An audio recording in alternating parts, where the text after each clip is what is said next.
Kenapa Mahathir buat press conference dengan Kuli tempoh hari, 2 hari lepas?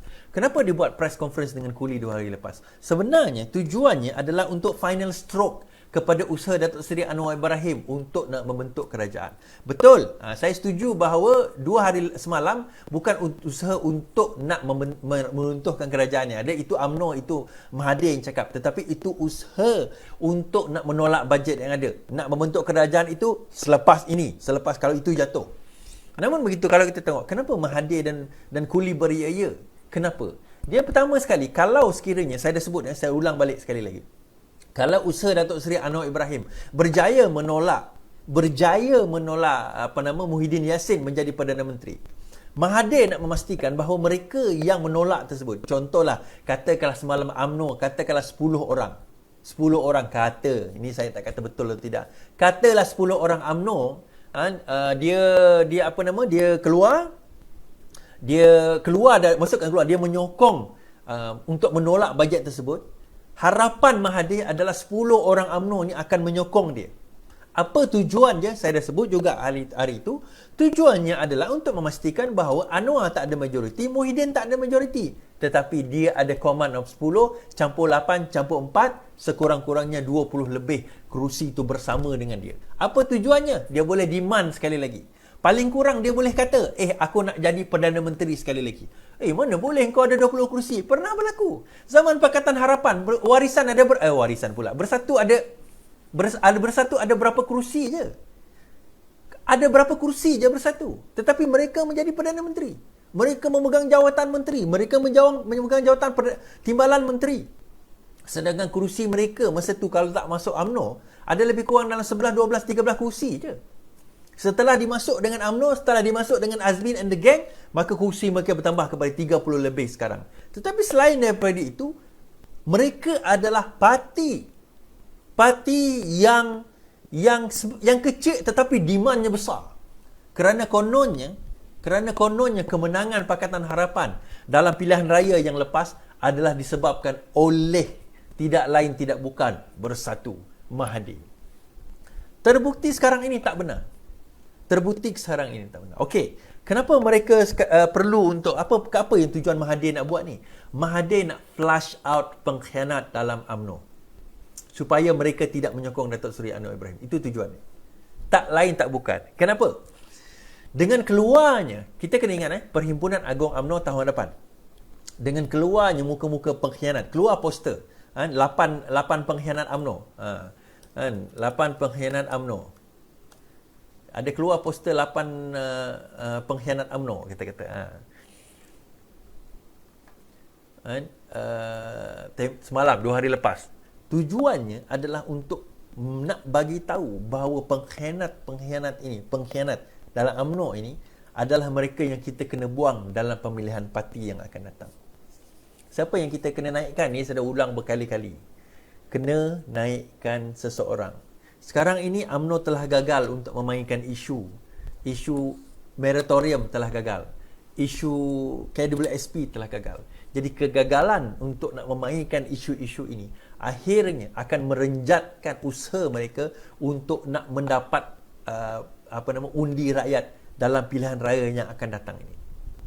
UMNO nak supaya pilihan raya diadakan secepat mungkin kerana semakin hari, setiap hari, setiap waktu, sekarang ini image mereka semakin buruk. Najib hari ini tulis dalam dia punya Facebook, dia kata 1MDB itu tak betul dan sebagainya. Dia masih lagi mempertahankan 1MDB lah. Despite of dia SRC tu, duit tu dah didapati bersalah. Despite of that, dia masih lagi nak mempertahankan diri dia. Kenapa? Dia masih nak try kekal relevan, tuan-tuan dan puan-puan. Dan kita dapat saksikan tak lama lagi pemilihan Agung UMNO ni, kita akan dapat menyaksikan pertembungan yang sangat besar di antara 3 camp. Berkemungkinan 3 camp, berkemungkinan ada 2 camp tu bergabung menjadi 1 camp, berkemungkinan 2 camp akan bertembung. Dan pertembungan ini akan memastikan survivability UMNO, survivability Bersatu dan juga Azmin and the gang. Kenapa? Sekiranya orang-orang Azmin menang di dalam Perhimpunan Agung UMNO, pemilihan yang akan, bukan pemilihan survive dalam nak menjatuhkan, mungkin tak ada pemilihan tetapi nak menjatuhkan presiden mereka dalam pemilihan yang akan datang. Saya tahu tahun depan ni ada pemilihan ke tidak. Tapi itu tak penting. Kalau Zahid itu jatuh dalam kes dia, kalau Najib itu jatuh dalam kes dia, kalau ahli majlis tertinggi itu jatuh dalam kes-kes mereka, maka tiba masa untuk diganti dengan orang lain. Sebab itu tuan-tuan dan puan-puan, saya nak bagi tahu bahawa usaha Mahathir itu nak flush out pengkhianat ini tidak lain tidak bukan adalah untuk memastikan UMNO itu bakal berkubur. UMNO yang ada sekarang dengan geng-geng yang ada sekarang ini bakal berkubur. Kenapa? Sebab bagi saya tidak ada ancaman yang lagi besar terhadap Bersatu kecuali UMNO. Dan saya dah nyatakan juga banyak kali perkara ini, di mana apabila UMNO itu berada dalam keadaan yang kuat, yang tergugat sebenarnya adalah Bersatu. Dan apabila UMNO itu berada dalam keadaan yang sangat lemah, yang untung adalah Bersatu. Kita kena fikir dan kita kena faham daripada rugi dan untung. Sebab pertembungan ini nanti bukan pertembungan di antara Pakatan Harapan dan Perikatan Nasional, tetapi dia akan berlaku pertembungan di antara UMNO dan juga Bersatu. Yang halangan utama Bersatu nanti, PPBM, adalah pembahagian kerusi.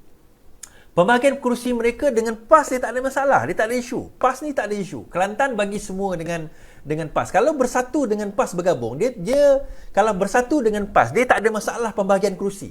Isu dia adalah apabila Bersatu dan UMNO dan PAS, tiga ni nanti akan mewujudkan satu pergaduhan dan juga ketegangan yang amat besar untuk mereka nak menentukan kerusi mana yang mereka akan pertandingkan.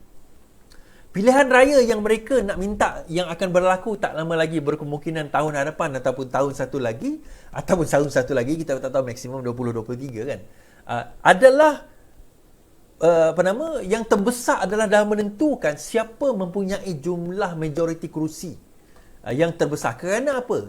Kerusi itu nanti akan menentukan siapa yang akan bakal menjadi Perdana Menteri. Pertembungan ini kalau tidak dapat diselesaikan dalam masa segera, dia akan mematikan salah satu sama ada PPBM atau UMNO. Dia akan mematikan sama ada PPBM atau UMNO. Kalau UMNO berjaya dengan berbagai jumlah kerusi yang banyak, maka PPBM akan dihancurkan.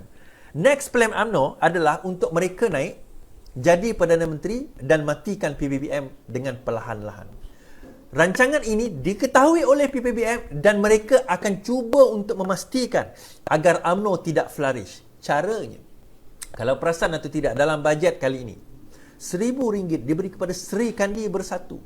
RM3,000, RM2,000 diberikan kepada penyelaras NGO penggerak komuniti Zuraidah KPKT.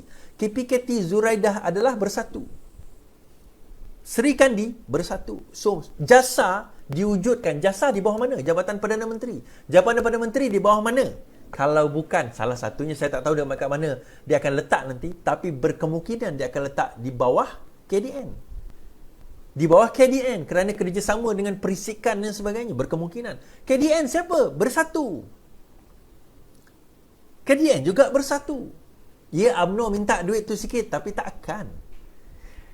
Kalau kita nampak pattern ni dan kita realize ini semua adalah usaha-usaha untuk nak membunuh Bersatu dari UMNO daripada dalam.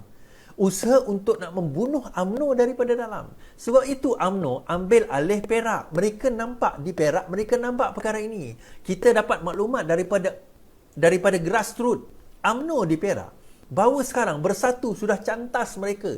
Satu persatu jawatan mereka cantas. UMNO sudah tidak tahan lagi dengan apa orang kata bagai Belanda dapat tanah. Itulah dia Bersatu. Bagai Belanda dapat tanah. Kenapa bagai Belanda dapat tanah? Baru dapat 4 kursi, 5 kursi dekat Perak, tetapi ahli majlis lepas itu MPKK, ketua kampung, semua dia nak sakau. Semua dia nak sapu. Exco semua dia nak ambil. Akhirnya UMNO orang-orang bawah dia dapat apa? Benda ini yang menjadi sekarang ini pertembungan yang amat besar di kalangan Bersatu dan UMNO, sehingga menyebabkan percakaran ini menyebabkan tidak dapat tidak dia semakin membusuk dan membusung di dalam UMNO itu sendiri, di dalam Perikatan Nasional, di dalam Bersatu itu sendiri. Orang-orang bawah UMNO sekarang ini dok menjerit-jerit ni. Pimpinan kami tolonglah dengar. Kita sekarang ni dipijak-pijak oleh orang Bersatu. Dulu kita pergi hina dia, sekarang dia hina kita balik. Apa kita boleh buat? Apa kita kena buat? Akhirnya, dia tak boleh buat apa. Bajet pun dia tak berani nak sokong UMNO untuk tolak bajet.